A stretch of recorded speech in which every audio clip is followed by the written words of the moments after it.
gila kurang bagus apa, tapi tetap bangkrut juga.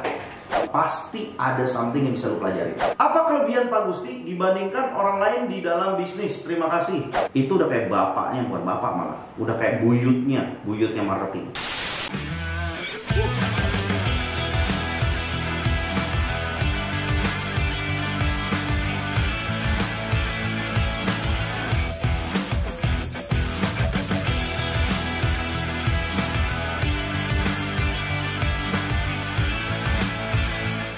Halo teman-teman semuanya, balik lagi bersama saya Gusti Adi. Dan kita balik lagi di acara Ask Gusti Show episode ke-83. Sebelum kita ngobrol lebih lanjut, yang pasti saya mau saya bukan mau minta tolong, tapi saya mau nyuruh kalian ya, kalau lu memang mau untuk dapetin notifikasi, mau dapat notifikasi di YouTube, kalian perlu yang namanya subscribe ya. Subscribe. Lalu jangan lupa nih yang ada tombol lonceng nih, ini yang ada bell begini nih, itu diklik. Jadi di turn on notification-nya supaya nanti pada saat nanti kita ada upload video baru, kalian nanti dapat notifikasinya terlebih dahulu. Oke? Ya, jadi kalian harus yang namanya subscribe dan yang pasti turn on notification-nya ya. Nah, sekarang kita ngomong soal properti nih. Ya. Kenapa properti? Soalnya memang belakangan ini, saya pribadi memang lagi banyak yang namanya lakuin aktivitas di properti. Nah, kayak barusan juga hari ini tadi saya juga baru pulang. Ya, standar lah urusan properti itu kemana sih? Ya notaris lah, ke bank lah, atau yang namanya ya kita ngurus izin gitu kalau kita mau bangun baru atau mau renov. Ya, nah ini di sini kita juga akan membahas di dalam pertanyaan ini. Ini saya dilampirkan satu pertanyaan. Ini saya entah dari Facebook kali ya. Nah, pertanyaannya ini tentang properti juga ya. Ini dari Ari ini di Facebook deh kalau nggak salah deh. Kak Gusti, aku punya tanah 200 meter tapi kurang modal untuk bangun. Pertanyaan ini udah pernah aku tanya ke Kak Gusti. Kak Gusti nyaranin untuk ngambil KPR konstruksi di bank. Aku udah ngajuin tapi ditolak bank karena posisi tanah masuk gang. Sedangkan KPR syaratnya mengharuskan ke jalan. Saya yakin ada market untuk bikin kosan meski lokasi tanah masuk gang. Dan rencana saya ingin mengajak beberapa orang untuk berpartner. Menurut Pak Gusti, apa saja yang harus saya lakukan untuk berpartner untuk mencegah konflik di kemudian hari? Oke, untuk pertanyaan Ari, saya jawab ya. Ini cuman hanya pertanyaannya Ari doang. Tapi saya nanti kasih disclaimer nih terhadap yang namanya kayak terhadap apa action yang kamu ambil dan apa yang kurang lebih resiko yang saya lihat, yang bisa saya lihat ya. Pertama adalah kalau misalkan tentang pertanyaannya Ari, kalau misalkan Ari mau berpartner ya, berpartner entah nanti mau pakainya jadi dari investor atau nanti partner sama memang siapa pemodal apapun gitu namanya. Entah, yang penting kayak yang namanya berpartner tuh ya, sama bank juga itu namanya berpartner sebetulnya. Nah, supaya nggak mencegah konflik ya, itu apapun yang sudah menjadi kesepakatan Anda semuanya tuh tercatat. Itu yang lebih bagus seperti itu. Cuman jangan juga ngejanjiin macam-macam yang memang di luar kemampuan Anda. Gitu. Nah, kenapa begitu saya ngomong begitu? Karena ini nih, statement di sini ini udah mulai yang namanya akal dari asal muasalnya suatu yang namanya kebangkrutan usaha. Jujur-jujur aja. Karena begitu kita ngomong adalah bahwa saya yakin ada market. Nah, itu adalah Anda yang yakin.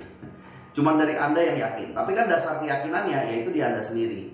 Kayak gitu. Nah, itu punya potensi. Dan apalagi saking yakinnya Anda berani menjanjikan kayak gitu. Nah, tapi apakah menjanjikan itu jelek? Enggak juga. Kalau memang Anda benar-benar yakin dengan data yang sangat-sangat valid, nah itu ya bagus-bagus saja, nggak ada masalah sebenarnya. Kalau memang expertise Anda di sana gitu. Nah, jadi kalau misalnya Anda mau jaminannya itu pastikan ini sesuai dengan kemampuan Anda. Sehingga pada saat nanti berpartner itu tidak akan terjadi crash yang gimana banget gitu loh. Nah, kalau lu masih bingung juga, lu bisa yang namanya pergi nih, entah mau ke notaris boleh, ke lawyer boleh. Nah, di situ kamu yang namanya coba tulis atau bukan tulis lah, kayak konsul ke mereka. Nih saya mau berpartner, bisa bikinin perjanjian yang seperti apa? Orang yang paling besar sekalipun gitu ya, yang kayak di perusahaan besar multinational company yang omsetnya triliunan, itu mau untuk berpartner, itu pun juga tetap pakai lawyer, udah pasti konsul gitu. Nggak cuman mereka punya staff legal, tapi tetap juga mereka juga yang namanya pakai lawyer gitu ya.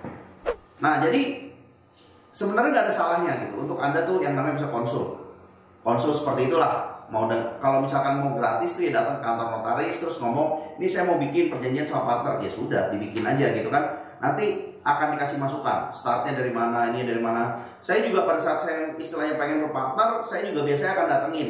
Saya akan kayak benar-benar nanya nih ke beberapa pihak kayak ya udah nih, saya mau bikinnya skenario seperti ini. Kira-kira apa nih exposure-nya buat saya?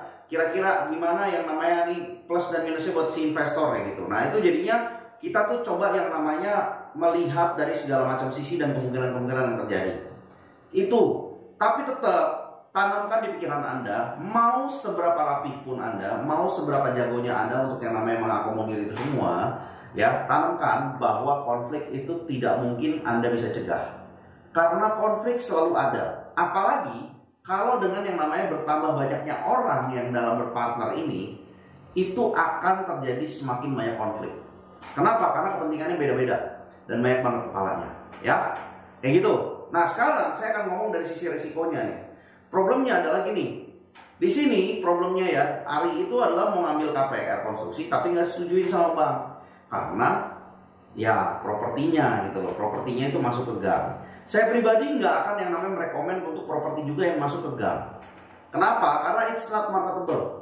Nggak terlalu marketable. Artinya di sini kalau mau cari buyer, nyari pembeli itu lebih susah. Sehingga jadinya tuh kayak ini ngapain gitu loh, ngapain bikin kayak gini? Karena ini Anda nyari susah sendiri sebenarnya. Beneran Anda nyari susah sendiri. Kayak gitu. Itu buat saya ya, buat saya pribadi. Artinya market kalau Anda mau jual itu susah. Kalau Anda mau misalnya ya udah aku juga nggak bakal jual juga kok. Yakin. Ya, yang namanya exit Anda harus pastiin bahwa Anda punya berbagai macam exit strategi. Kalau satu aja Anda udah tutup, kemungkinan satu Anda tutup, ya berarti ini nanti kemungkinan semakin sedikit lagi kan untuk exit. Jadi coba pikirin baik-baik lagi deh soal yang namanya berpartner ini. Karena jangankan berpartner lah, untuk mengambil deal ini saja, coba dipikir lagi. Karena gue sendiri, gue gak bakal mau ngambil gitu loh, deal kayak gini gitu. Karena kalau misalkan biasanya, kalau masuk ke dalam gang seperti ini, dari yang harga market, Anda nggak bisa. Misalkan di depan nih, kita ngomong di rumah-rumah di depan gitu ya, dihitungnya tuh kayak misalkan contohnya 10 juta per meter persegi. Kalau yang nggak dapat jalan atau yang masuk ke gang, itu nggak mungkin segitu. Bisa jadi cuma 5 atau 4 bahkan. Ya, itu saya pernah ngalamin kayak begitu, dimana ini mau dibebasin untuk tol sekalipun, ya dibayar pemerintah. Orang yang memang posisinya di gang, itu dibayar itu bahkan memang lebih rendah juga. Karena saya pernah ada tanah yang memang sampai kena kayak begini dan akhirnya pas ditebus dia bikin zonasi. Nah, seperti itulah kurang lebih. Artinya kurang marketable. Oke? Nah, itu resikonya. Ada Inspired Leader, ruko 2 pintu, 8 kali 16, harga 3M. Potensi sewa 100 juta per tahun. Potensi loh, ingat loh potensi itu belum terrealisasi loh, per 2 unit. Apakah good deal? Tergantung. Menurut kamu good dealnya kamu apa, ya? Karena setiap orang itu pasti akan punya standar yang beda-beda dalam hal yang namanya deal. Buat saya yang namanya hot deal atau good deal, good itu berarti so-so lah ya. Hot deal itu yang hot banget lah gitu ya. Buat saya gitu ya, good deal apa enggak gitu. Buat saya, kalau buat saya ya enggak. Gitu. Apalagi itu 100 juta per tahun per 2 unit. Sedangkan itu ya itulah. Harganya 3M. Itu 3M enggak tahu deh. Dua pintu itu maksudnya 2 unit apa enggak gitu ya. Harusnya 2 unit ya.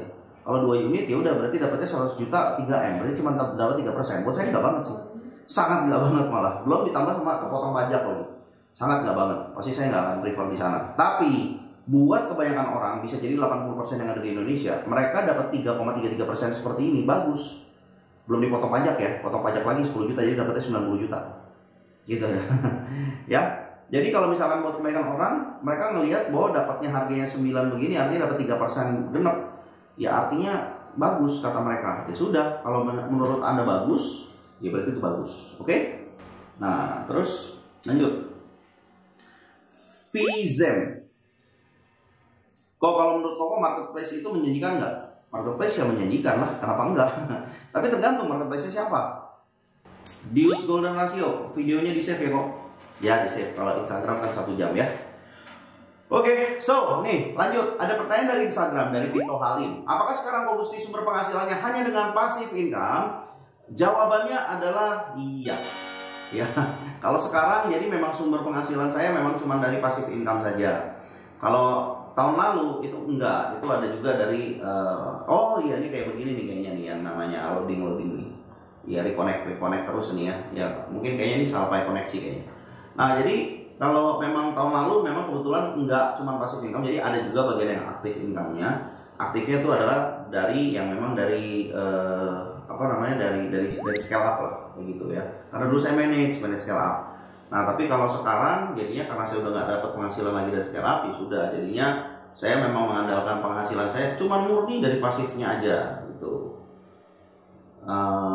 Lanjut pertanyaan Ega Afebri, Bang, saya pemula yang baru akan ambil KPR.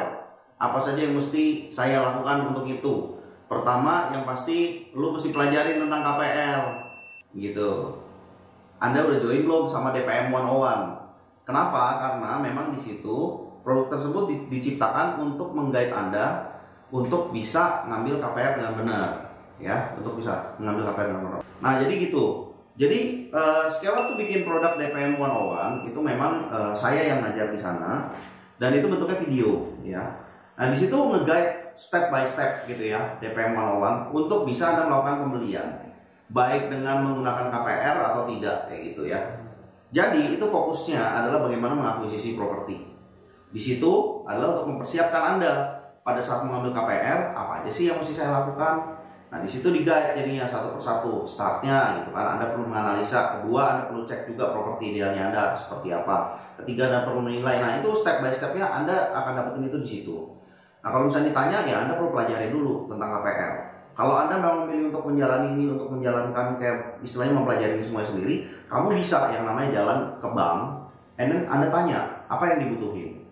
Nah, terus Anda coba yang namanya untuk apply. Nanti Anda akan belajar kok di sana. Akan kenanya seperti apa. Nah, itu belajar karena DPM 101 itu dibikin berdasarkan pengalaman pribadi saya dalam akuisisi properti. Oke? Ya kurang lebih seperti itu. Anda perlu pelajari dulu knowledge-nya. Kalau Anda memang nggak customer DPM 101, coba Anda tes dulu gitu loh. Anda pelajarin, Anda datang ke bank, and then Anda coba apply dan Anda tes dulu. Jadi Anda benar-benar ngerasain, ya. Iam Aridonis. Gimana cara I am Aridonis kali ini. Gimana cara kolaborasi nyari relasi? Apakah harus join event yang mahal? Nah, kalau misalkan mau kolaborasi nyari relasi, langsung to the point aja. Siapa yang mau kamu kolaborasi, Anda kontak, ya kasih tahu Anda pengen kolaborasi apaan gitu loh. Nah, tapi sayangnya saya ngelihat adalah ini orang jadinya kayak, apakah harus join event yang mahal? Saya jawab enggak harus. Karena mau Anda join event semahal apapun, tetap aja kalau misalkan Anda nggak mampu bergaul, tetap Anda akan kayak kalah juga berkolaborasinya. Jadi yang penting Anda harus perbaikin skillnya adalah bagaimana caranya Anda bernegosiasi. Nego itu bukan berarti bahwa setiap kali kita ketemu siapa dan kita mau melakukan transaksi, lalu skill tersebut kita gunakan untuk yang namanya nawar gitu loh. Bukan bro. Ya itu kalau misalnya ada di Tanah Abang, ada di ITC, mungkin begitu. Tapi nggak selalu seperti itu sebenarnya. Nggak mencerminkan itu bisnis itu seperti itu. Ya, jadi kalau kita mau nyari kolaborasi, perbaikin skill di bidang komunikasi. Entah Anda bisa start dengan public speaking, Anda bisa start dengan seperti apa, istilahnya kayak macam-macam lah sebenarnya. Kayak Anda di sosial media kayak gitu, Anda bikin portfolionya Anda, LinkedIn kayak apa, and then Anda ajuin diri aja untuk kolaborasi. Cari siapa brandnya atau ada company apa yang bisa diajak kolaborasi, Anda ngajuin proposal kayak gitu.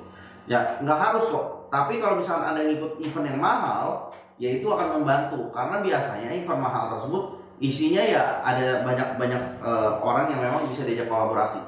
Ya. Oke, nomor 6, Lupi. Cara hitung kemampuan bayar KPR biar nggak sampai macet gimana ya Pak ya? Saya mau KPR rumah kedua untuk investasi, terima kasih. Nah, kalau supaya nggak macet, kalau sampai macet itu biasanya kenapa dulu sih Pak Lupi? Ya kalau misalnya Anda menonton, please Anda kasih tahu saya. Kalau kondisi yang macet tuh seperti apa? Kalau Anda ngitung sebagai seorang pengusaha atau karyawan gitu misalkan, nah lalu Anda nggak bisa bayar, nah, itu tuh sebenarnya kayak gimana ya? Anda perlu yang namanya menganalisa yang namanya kemampuan bayarnya Anda dulu, keuangannya Anda dulu gitu loh. Nah, cara menghitungnya seperti apa? Saya akan bilang join di DPM 101. Kenapa? Karena memang di situ yang lebih jelas.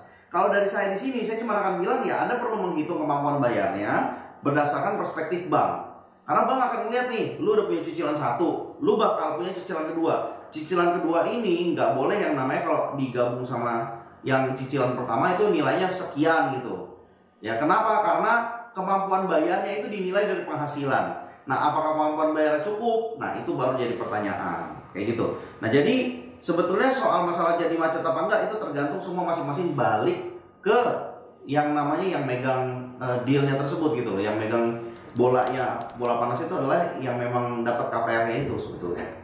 Ya, Anda punya nggak yang namanya financial literacy yang bagus? Dari Sunan Paji. Dalam memulai usahanya, bagusnya jalan aja dulu atau susun perencanaan yang benar-benar matang. Tapi nanti lama banget mulainya. Lah, kalau lu udah ngomong kayak gini ya, tapi nanti lama banget mulainya, gue akan ngomong ya lu jalan dulu aja. Tapi gue nggak bisa ngomong bahwa itu tuh istilahnya faktor kesuksesan tiap orang. Enggak. Karena gini, orang tuh bisa beda-beda. Ada orang yang memang tipikalnya mereka suka jalan dulu aja babat alas, ntar kalau ketemu tembok mentok baru nanti pivot kayak gitu. Nah itu ada yang seperti itu. Ada juga yang memang tipikalnya adalah pakai perencanaan yang sangat-sangat matang, bisa lama ngomonginnya terus baru nanti deal kayak gitu kan. Nah ini secara stigmanya katanya nanti lama banget mulainya. Menurut saya tuh enggak. Tergantung lama mulainya ya tergantung Andanya sendiri sebetulnya. Nah kayak gitu. Tapi kalau saya ditanya, saya akan lebih pilih susun perencanaan terlebih dahulu yang benar-benar matang. Karena apapun prestasi yang Anda pengen raih, ya pastinya itu semua adalah akumulasi dari kekayaan, dari yang namanya Anda sudah rencanakan untuk Anda investasikan atau finansialnya Anda. Jadi benar-benar Anda matangkan lah kayak gitu. Jadi kalau soal lama, enggak juga, itu sangat-sangat relatif banget. Kalau menurut saya ya tapi ya. Budiartana, Bang, nih gue lihat di Instagram nih ya. Aku ada aset, cuma ternyata asetku jadi tanah dijemur, nggak ada cash flow. Ya sudah, kalau Anda nggak membutuhkan cash flow-nya, kayak contohnya gini, yang penting jangan sampai properti Anda tuh tanah yang dijemur ini cuman yang namanya kayak bener-bener Anda ngutang demi Anda beli ini supaya Anda jadi punya aset. Nah itu jadinya liabilitas gitu. Tanah dijemur dengan rumusnya adalah selama dia memang ada di jalan utama, itu bagus kok, masih oke, masih bagus. Tapi kalau nggak di jalan utama, nah itu akan diragukan ya. Jadi harus lihat-lihat juga. Budiartana, aku daftar ke Susi. Yes, thank you. Nah, silakan Anda nikmatin. Alvin Brian, kok mau tanya kalau kita kerja di perusahaan orang tua dan gaji dari orang tua, bank mana aja yang kita bisa maju KPR sebagai karyawan dan bank mana aja yang bisa maju dari deposito? Pertanyaan pertama, bank mana aja yang kita bisa maju KPR sebagai karyawan? Bank yang mau terima. Jadi Anda kalau mau ngajuin aja. Jangan mikirin di belakang kayak, wah nanti ini perusahaan keluarga ya. Ya ngajuin dulu aja, baru nanti Anda tahu gitu loh. Mereka mau terima nggak kalau yang istilahnya masih mahasiswa tapi udah punya penghasilan kayak gitu. Kalau belum ya lihat keluarga ada yang bisa nggak jadi personal guarantor kayak gitu. Ya. Ferdian McDowell. Kalau untuk pelajar atau mahasiswa bagusnya mulai dari bisnis apa ya kok? Kalau lu tanya ke gua gitu ya, gua akan ngomong benar-benar sesuai dengan pengalaman yang gua pribadi. Dan pengalaman gua pribadi itu nggak bisa sebenarnya dijadikan benchmark pengalaman lu gitu. Nah tapi kalau lu tanya ke gua, apa itu yang pertama kali? Gua akan bilang, lu udah pernah belum join MLM? Kalau belum, MLM dulu. Kamu gila, itu benar-benar yang namanya MLM tuh yang nggak akan percaya deh. Unbelievable banget ya, itu benar-benar business school banget. Kalau menurut saya itu business school banget. Nah jadi di situ kalau misalnya kita mau nyari pembelajaran dari sales lah, dari legal lah, dari yang namanya pengaturan keuangan lah, itu komplit kalau lu join MLM ya. Itu kalau gua pas waktu kuliah itu yang gua lakuin terlebih dahulu. Nextnya Wallpaper Store Bali. Pak Gede Immanuel, apa kabar Pak Gede? Nah, Pak Gede Immanuel nih kita waktu pernah ketemu di Bali 2 kali ya, beberapa kali lah. Kalau saya nggak salah sih, pernah main cash flow game bareng nih. Mau tanya nih, apakah pernah Pak Gusti ngalamin bisnisnya gagal atau bangkrut? Kira-kira apa penyebabnya bisnis Pak Gusti itu bisa bangkrut dan pelajaran apa yang bisa Pak Gusti bagikan dari pengalaman tersebut? Terima kasih. Nah, pertanyaannya, pernah nggak saya ngalamin bisnisnya gagal atau bangkrut? Buat temen yang di Instagram yang perhatiin story saya beberapa hari yang lalu, saya sempat post satu story yang memang itu kayak nostalgiknya saya ya, nostalgiknya. Nah, itu adalah bisnis pertama saya yang bangkrut. Gitu loh. Bisnis pertama saya yang bangkrut. Yaitu sebuah coffee shop. Dan penyebabnya itu apa? Penyebabnya itu ada beberapa hal dan itu langsung mengakumulasi. Penyebab pertama yaitu yang namanya mismanagement. Artinya saya memang sebagai orang awam, saya nggak ngerti manajemen perusahaan. Saya bekerja sama yang so-called franchise, dan ternyata mereka memang juga lack of experience dalam manage. Jadi ini sama aja kayak orang buta nuntunin orang buta gitu kan. Nah, jadi kita kesalahannya di sini dan pembelajarannya adalah janganlah berpartner dengan orang yang memang sama-sama buta. Ya gitu loh. Kalau Anda buta sebelah kiri, ya setidaknya Anda punya teman butanya cuma sebelah mata doang. Nah, itu masih oke lah gitu ya. Nah, jadi itu bisa kolaborasi. Nah, tapi kalau misalkan Anda buta, dia juga buta, itulah bahaya. Dan dulu saya memang berpartner. Partner saya juga nggak ngerti apa-apa. Dan kita kerja sama pihak franchise. Pihak franchise juga nggak semata-mata mereka ngerti semuanya dan dia terfokus pekerjaannya ke yang lain juga gitu loh. Ke Batam. Nah, jadi penyebabnya tuh mismanage. Itu yang paling utama. Lalu juga yang namanya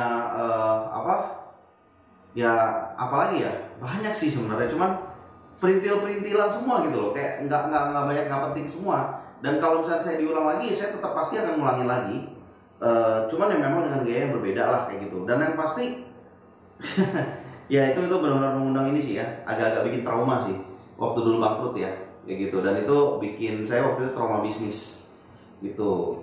Pelajaran apa yang bisa saya bagikan? Kalau Anda berbisnis, jangan terlalu fokus sama yang namanya marketing doang, jangan terlalu fokus sama yang namanya finance-nya doang, jangan terlalu fokus sama yang namanya satu hal tertentu lah, misalkan jualannya doang. Enggak, karena memang kalau jualan penting nggak? Penting, apalagi buat awal gitu ya, buat awal Anda baru mulai usaha. Saya bikin coffee shop dulu, lokasi kayak itu kayak benar-benar fantastis banget.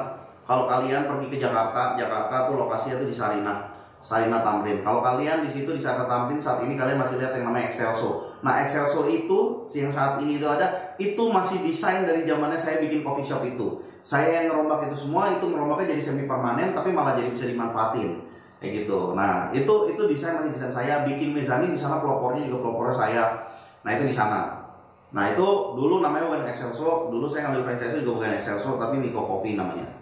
Nah, itu yang namanya franchisornya itu juga orang yang baru ngambil brand tersebut dari Belgia ke sini. Nah, dia juga masih pengalaman baru dalam urusan horeca atau hotel, restoran ya, kafe. Nah, dalam hal industri itu saya juga nggak ngerti lagi apa-apa. Nah, itu yang saya bilang, orang buta nuntun orang buta. Jadinya ya chaos lah, susah gitu, susah. Nah, padahal lokasi saya kurang bagus apa? Lokasi saya di lobi utama, di bagian depan, ngadep Jalan Tamrin, sebelahnya McDonald, sebelahnya lagi KFC. Gila nggak men? Dan saya bagian yang dapat pintu masuknya gitu loh, benar-benar literally samping pintu masuk.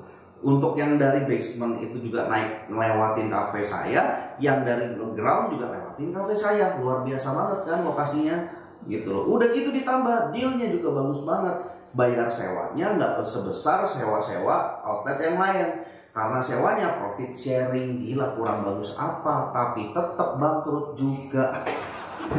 Ya itulah, demikianlah kisah-kisahnya ya.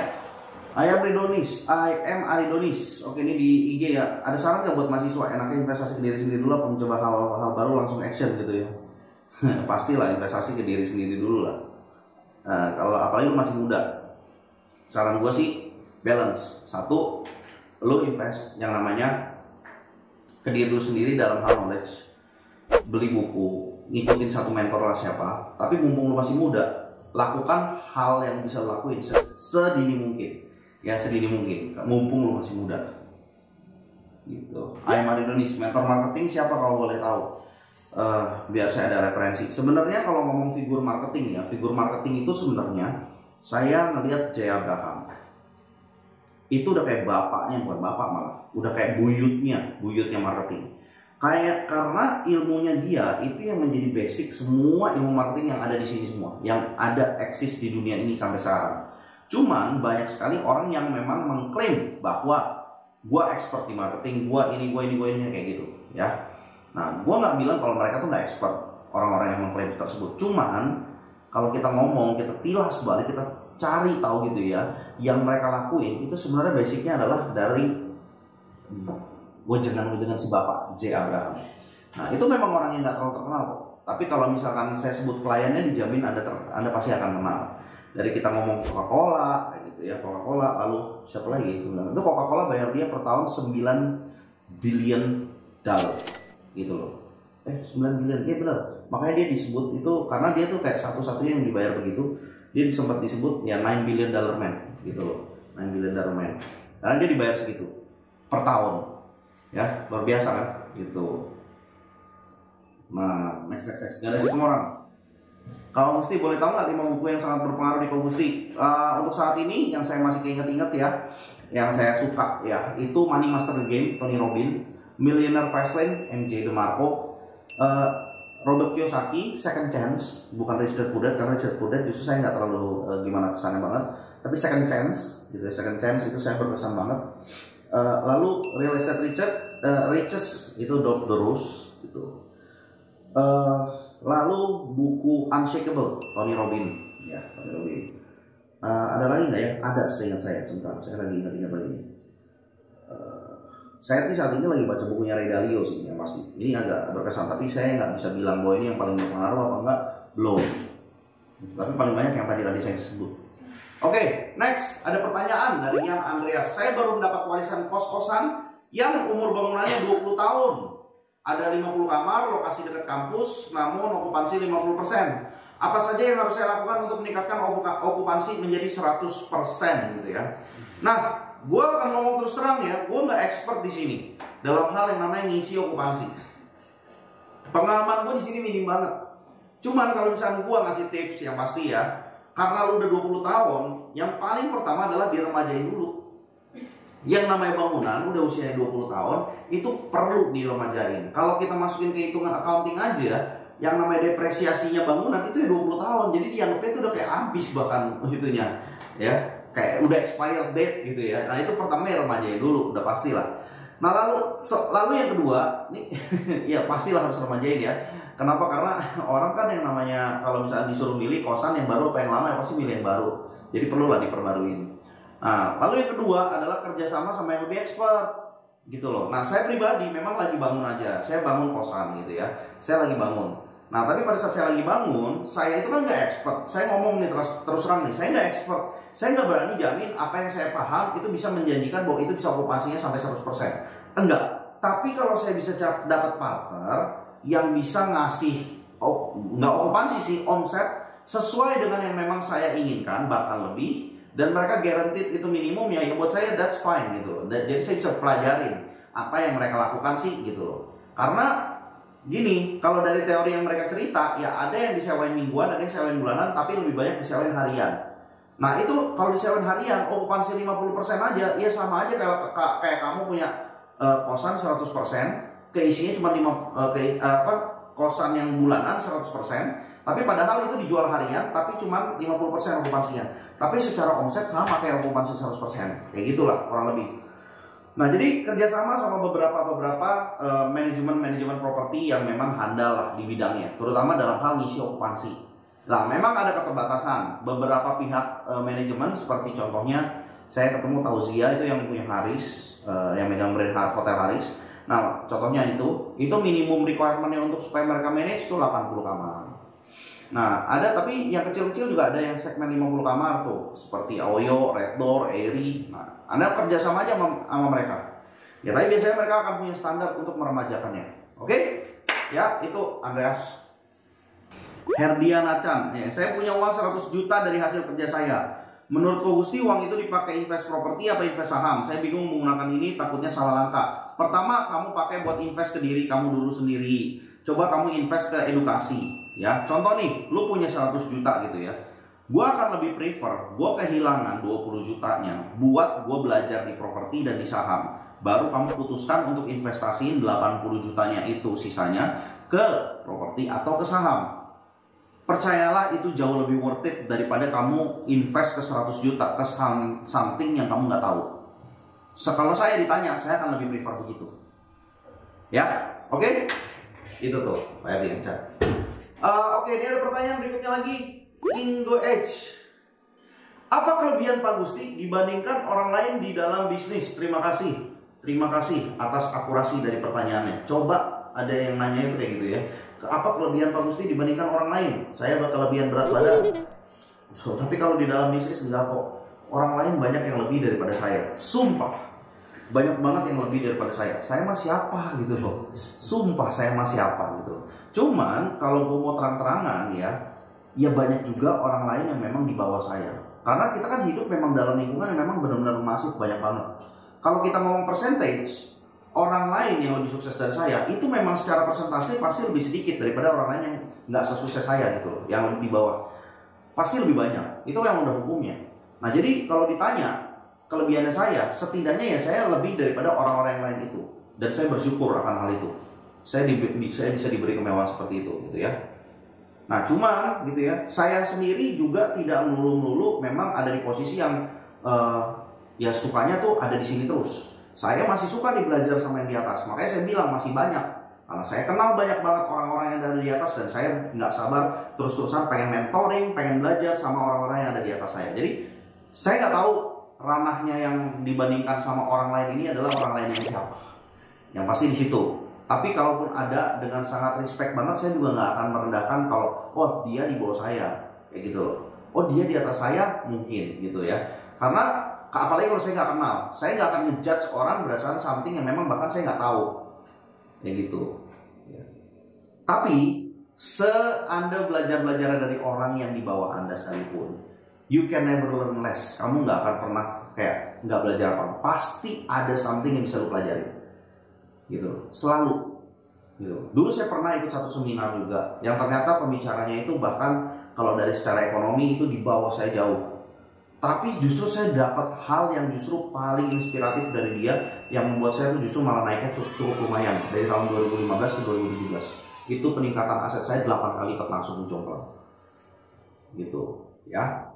Nah, beliau bukan pengajar di bidang bisnis, tapi inspirasi dari dianya itu yang pada saat dia jadi seminar tersebut itu yang menjadi dasar saya, ya kayak gitu. Nah, tapi saya nggak mention lah, gitu. Lalu ada siapa nih? Alvin. Kok ada masuk invest di koin juga kah? Enggak, enggak.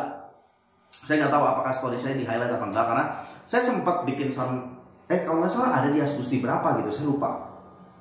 Itu sekitar bulan Desember ya. Tapi itu live kali ya. Saya juga lupa saya. Coba cek aja yang Desember 2017 gitu atau Desember. Ya pokoknya udah agak lama kayak gitulah. Yang dimana saya ngomongin tentang koin karena ada yang tanya ya. Kenapa sih saya nggak invest di koin? Ya kayak disebutnya cryptocurrency. Nah itu ada alasannya panjang, kali lebar, kali tinggi. Saya sempat mention di situ. Atau bahkan ada videonya sendiri. I don't know sih. Ya, simpelnya adalah kenapa tadi saya memvalue invest ke diri saya sendiri dulu, karena yang paling pertama nih ya, saya tidak ada knowledge apa-apa di bidang koin, itu satu. Ya, kedua gitu ya, karena yang namanya koin ini adalah cryptocurrency, currency itu adalah sebetulnya adalah alat tukar kan. Nah, alat tukar itu semua basisnya on trust. Nah jadi saya di industri-industri yang di kripto kayak gini memang harus ngelihat ini trustnya ini siapa yang paling tinggi dong. Nah itu untuk nge-studi hal tersebut akan memakan waktu dan saya jauh lebih suka di properti. Why? Perubahannya nggak sesignifikan itu. Karena itu basisnya teknologi dan teknologi itu berjalannya hari, bisa sebulan sekali itu ada perubahan dan upgrade dan yang memang something yang baru. I don't really like that kind of speed dalam hal perubahan kayak gitu loh. Meskipun saya tetap embrace perubahan, kayak benar-benar nggak ada masalah kalau perubahan, kayak semua pasti berubah. Anicca itu kalau saya meditasi kayak gitu tuh ngomong meditasi. Nah cuman kalau yang namanya dalam hal bisnis dan saya mau nge-set up sistem untuk di bisnis ataupun di investasi saya akan lebih mikirin something yang memang nggak banyak berubah pastinya. Nah makanya saya nggak terlalu suka di bidang itu. Oke?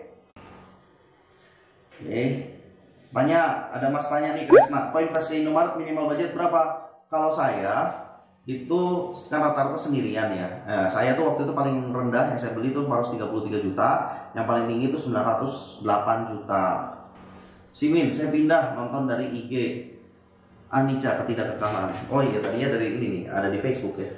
Oke, dua pertanyaan terakhir sebelum kita akhiri.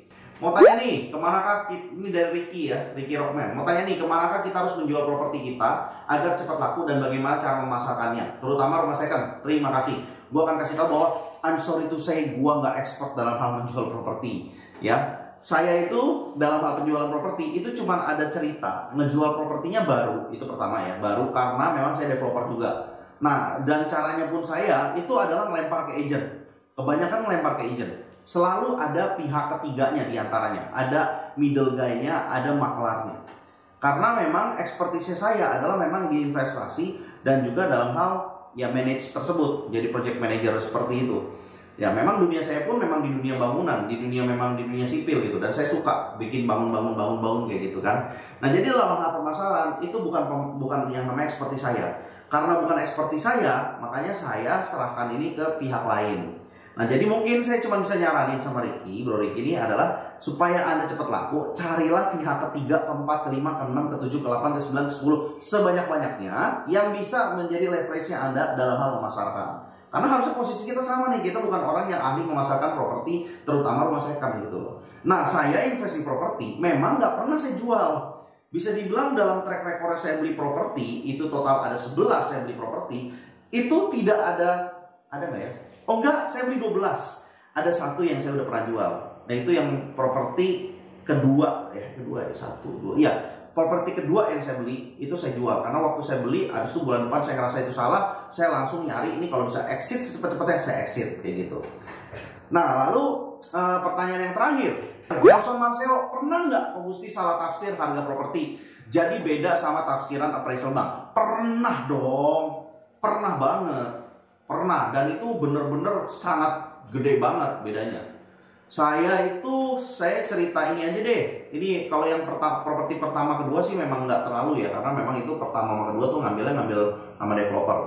Tapi waktu yang ketiga, kalau kalian pernah nonton video YouTube-nya saya sama Rico Kwang, by the way ya, Rico Kwang itu di YouTube. Itu rumah yang kebakaran. Nah itu contohnya itu ya, itu rentannya gede banget. Waktu saya appraise rumah itu, saya kan sekali nge-appraise 11 bank. 11 bank itu tuh range paling rendah yang nge-appraise properti itu adalah 1,3 M. 1,3 M. Tapi yang paling tinggi adalah 2,8 M. Itu kan rentannya tuh bisa 1,5 M sendiri, gila kan? Jauh gitu loh. Ya sudah, tapi ya itu kan namanya salah tafsir gitu kan. Tapi ya saya yakin sih, tadinya itu bahkan saya tafsir itu angkanya tuh bisa dapat di angka 3,5 M. Ya kan? Nah itu karena saya yakin. Nah kan kita nggak boleh kita yakin, karena kan kita memang nanti kan tergantung dari si appraisal atau bagaimana bank menilai. Makanya saya sejak itu tuh nggak pernah lagi main yang namanya tafsir. Ya saya memang akan mengestimasi, tapi saya akan selalu siap dengan kemungkinan tidak dapat segitu. Kayak gitu. Karena kadang-kadang kita pengennya ya lebih dan lebih. Makanya saya nggak pernah lagi yang namanya main tafsir, apalagi sampai emosional. Kayak gitu ya, sampai kayak harusnya segini gitu kan, itu kan kayak maksa banget kita harus segitu gitu. Oke. Nah nanti sebelum saya close, ini ada juga Kresna nanya balik modal berapa bulan. Ini tadi untuk pertanyaan Indomaret ya. Indomaret sih kalau di proposal semua sama ya. Proposal semua tuh payback periodnya 43 bulan, per bulannya 2,1%. Cuman memang ya secara realita di saya variatif banget. Paling bagus saya punya toko itu 1 tahun 8 bulan balik lah. Itu ada yang paling bagus banget. Ya tapi kan nggak semuanya kayak gitu kan. Ya jadi dari sekian banyak nomor saya, ya memang saya nggak bisa bilang bahwa itu gimana banget lah dalam hal profit ya. Cukup lah, saya cuma bilang cukup. Tapi saya nggak pernah mantau di situ sebegitunya banget. Karena jangan sampai Anda semua salah kaprah nih. Saya nginvest Indomaret, saya nggak pernah ngarepin untung dari Indomaret. Karena sesungguhnya yang saya invest itu properti, bukan Indomaretnya.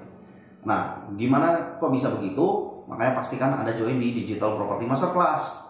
Kayak gitu. Tapi sayangnya Digital Property Masterclass yang lama itu udah tutup. Itu yang memang mencakup tentang bagaimana cash flow dan membentuk passive income lewat properti. Yang sekarang kita lagi buka adalah DPM 101, which is itu basic, bagaimana mengakuisisi properti selain ya biasa lah. Tapi kalau Anda memang mau yang namanya belajar untuk bagaimana mendapatkan passive income-nya, Anda coba join dulu pertama yang di CPM, Cash Flow Property Masterclass. Saya akan bikin Cash Flow Property Masterclass, itu masterclass 6 minggu, dan itu seminggu sekali kita akan mengadain yang namanya live. Ya, jadi sesinya live nih, tapi masterclass nih. Jadi sifatnya tuh nanti benar-benar kita close nih, gitu ya. Jadi nggak yang public live kayak begini. Oke? Nah, itu seperti itu kurang lebih. Nah, lalu sebelum saya akhirin ya teman-teman, ya. Tadi saya ingat nggak? Saya juga sempat mention tentang yang namanya, kalau saya pribadi saya akan memvalue invest ke diri saya sendiri dulu sebelum saya ngomongin invest ke instrumen mana. Ya, seperti yang tadi saya bilang, kalau punya 100 juta, saya bingung mau masukin properti atau saham. Kalau saya akan masukin ke investasi ke diri saya sendiri dulu, gitu. Nah, di sini saya mau cerita karena saya dapat pesan-pesan sponsor di belakang, ya. Saya mau tanya gitu ya sama teman-teman sekalian gitu. Sebenarnya bukan tanya sih, saya mau cerita dulu deh. Saya mau cerita bahwa nggak tahu kenapa sih saya disuruh cerita, padahal saya sebenarnya nggak terlalu pengen ya. Sebetulnya jujur saya nggak terlalu pengen. Bahwa saya itu nanti di tengah Mei, sekitar tanggal saya lupa, tanggal 16 Mei. Tanggal 16 Mei itu betul ya. Ini soalnya kita tadi lupa ada infonya di mana.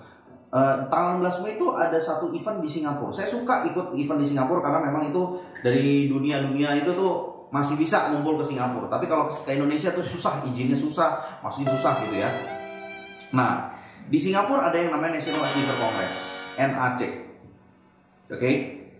Nah, NAC itu nanti yang namanya biasanya ini sifatnya adalah conference. Jadi di sana saya mau tanya deh teman-teman, di sini siapa yang kenal dengan yang namanya Gary V? Ya, Gary V. Kemarin baru kurang lebih beberapa 3 minggu yang lalu dia baru datang ke Jakarta, kalau saya nggak salah ya. Itu Gary V yang itu. Ya, itu kalau misalnya Anda tahu tentang Gary V, Anda akan tahu bahwa benchmark atau contekan modelnya saya live itu dari mana?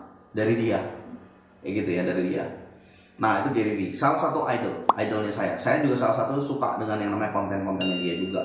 Nah, lalu juga saya mau tanya juga sama teman-teman, siapa di sini yang memang teman-teman kenal atau tahu tentang yang namanya Grant Cardone? Ya, Grant Cardone. Ini juga salah satu yang memang saya ngelihat pandang dia sebagai seorang figur. Meskipun ya, jadi saya nganggap mereka berdua adalah figur maya. Jadi kayak mentornya maya. Kenapa? Karena memang mereka tuh hidup jauh di belahan bumi yang lain. Ya, jadi kalau saya kesana aja tuh mesti makan waktu 18 sampai 21. Bukan 18, mungkin 24 jam ya. Saya baru nyampe sana. Dulu kalau nggak salah saya kesana 25 jam gitu. Nah, ya gitu. Jadi kan jauh banget ya. Nah, kali ini mereka berdua itu nanti tanggal 16 Mei akan datang ke Singapura. So, saya memang berniat untuk datang ke sana, ya, ke Singapura 16 Mei. Nah, tapi sekarang saya mau nanya. Di sini scale up itu ya bukan yang namanya kita tuh mikirin mau jual ini. Enggak, karena memang nggak ada dalam planningnya kita, nggak ada dalam bisnis planningnya kita. Cuman yang saya mau nanya adalah di sini siapa sih yang minat untuk pergi juga barengan sama kita? Ya, saya dapat pesan-pesan sponsor di belakang, sebenarnya lebih tepatnya adalah sama calon gitu ya, sama pasangan saya. Karena kan ya namanya saya calon emak-emak gitu ya. Kalau bisa dapat harga murah ya murah gitu loh. Nah, jadi ini kita mau nanya sama teman-teman gitu ya. Kalau memang istilahnya teman-teman di sini ada yang memang mau berangkat bareng kita gitu ya, ya kalian tanya infonya di customer service kita di nomor teleponnya 0811 911 211. Ya, nanti di sana Anda akan dapat informasinya tentang NAC. Just tanya aja tentang NAC, National Achiever Congress. Oke. Nah, itu besok adalah harga termurah mereka berakhir.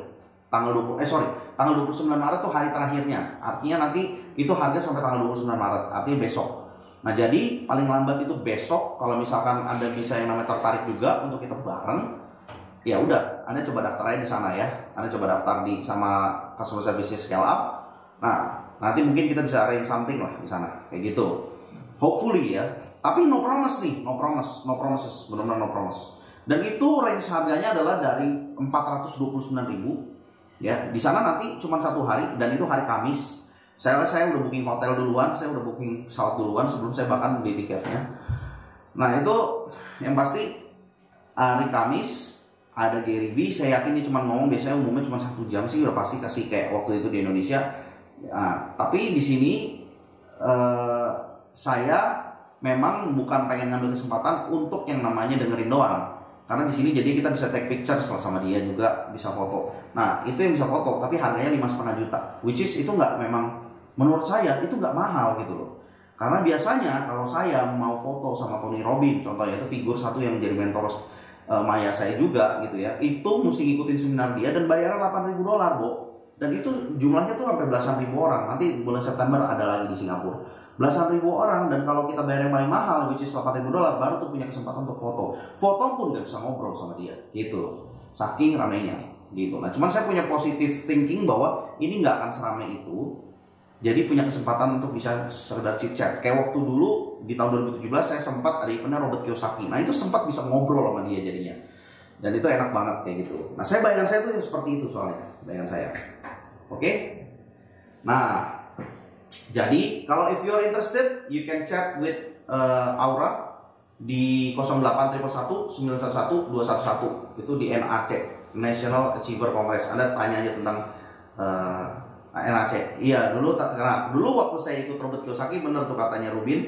Dulu waktu saya ikut Robert Kiyosaki itu saya bayar kelasnya untuk bisa foto sama Robert Kiyosaki dan ngobrol itu 24 juta. Beda, Bo. Nah, yang ini lu bisa ketemu Gary V dan foto sama dia, bisa ngobrol sama dia 5,5 juta. Gila, Bo, murah banget gitu loh. Kalau cuma buat ketemu doang buat dengerin, ini 429.000. Kemarin di Jakarta acaranya, waktu di Jakarta itu saya nggak ikut karena memang nggak ada kelas yang bisa foto sama dia, makanya saya nggak ikut gitu loh. Karena saya tahu dia tuh biasa ngomong itu cuma 1 jam. Saya terang-terangan aja ya, begitu ngomong 1 jam, lalu umumnya habis itu udah ada nih. Saya tadi lihat YouTube-nya tuh, di YouTube-nya tuh ada tuh editannya nih waktu dia ngomong di Jakarta kayak gitu. Nah, saya itu pas ngeliat kayak gini, saya bilang this is a good deal banget, saya bilang. Saya nggak tahu apakah nanti bakal ramai apa enggak event ini, tapi menurut saya enggak sih, akan nggak terlalu ramai. Dan ini harganya itu mulai dari 429.000, itu yang kelas paling bawahnya. Even ditambah sama tiket pesawat, PP, sama nih harga tiket ini, tetap murahan ini daripada waktu itu harga tiket yang di Jakarta. Sumpah nggak bohong. Beneran, saya udah cek gitu ya. Nah, jadi ini juga chance-nya kalian juga lah. Plus memang, saya harus ngomong, nanti di sana ada jualannya nggak? Ada. Jadi ada speaker-speaker lain yang akan menjual gitu loh. Nah, tapi menurut saya ya bagus. Bagusnya apa? Satu, ya artinya secara bisnis event tersebut bagus. Jadi kita bisa melihat bahwa ini adalah event yang memang udah pasti jadi lah. Kedua adalah kita bisa belajar tentang bagaimana caranya mereka public speaking atau selling on stage. Nah itu juga biasanya hal-hal yang saya suka pelajarin. Jadi justru saya nggak terlalu tertarik yang namanya sama isu dan kontennya mereka, tapi saya tertarik melihat bagaimana caranya mereka bisa jualan di stage. It's something interesting di bisnis soalnya. Bagaimana kita bisa, karena memang kita perlu bisa yang namanya story selling on stage, apalagi ke tim kita sendiri terutama. Oke, nah jadi sekarang terima kasih buat teman-teman semuanya. Kita tutup Ask Gusti ini episode 83. I hope you got something, dan saya hopefully ya saya sangat berharap kalau ini saya minta tolong sama teman-teman semuanya, dan yang untuk kalian yang nonton di YouTube gitu ya, kasih komen ya pertanyaan apa atau jawaban apa atau pelajaran apa yang Anda dapatkan di hari ini dalam episode kali ini ya. So sekali lagi jangan lupa untuk klik turn on notification, subscribe di YouTube, turn on notification itu belnya, dan nanti supaya Anda tuh dapat yang namanya notif dari informasi-informasi terbaru dari tim Scale-up.id dan dari saya. So jangan lupa juga untuk yang namanya cek yang namanya kita punya posting-postingannya dan YouTube juga, karena sekarang YouTube kita mulai lumayan lebih aktif ya. Seminggu kita ngeposting bisa 2-3 kali gitu. Nah itu adalah rekapan dari dokumentasi yang dulu pernah dilakuin. Makanya kadang-kadang ada yang bingung nih, loh kok Gusti udah cepet banget, udah kurus banget. Itu di tape 2 tahun yang lalu, Bo. 2 tahun yang lalu, jadi jangan kaget. Tapi ya it's still a gold gitu ya, gold gitu. It's still a gold. So please check it out. So sampai jumpa di Ask Gusti berikutnya ya guys. Sampai jumpa, bye.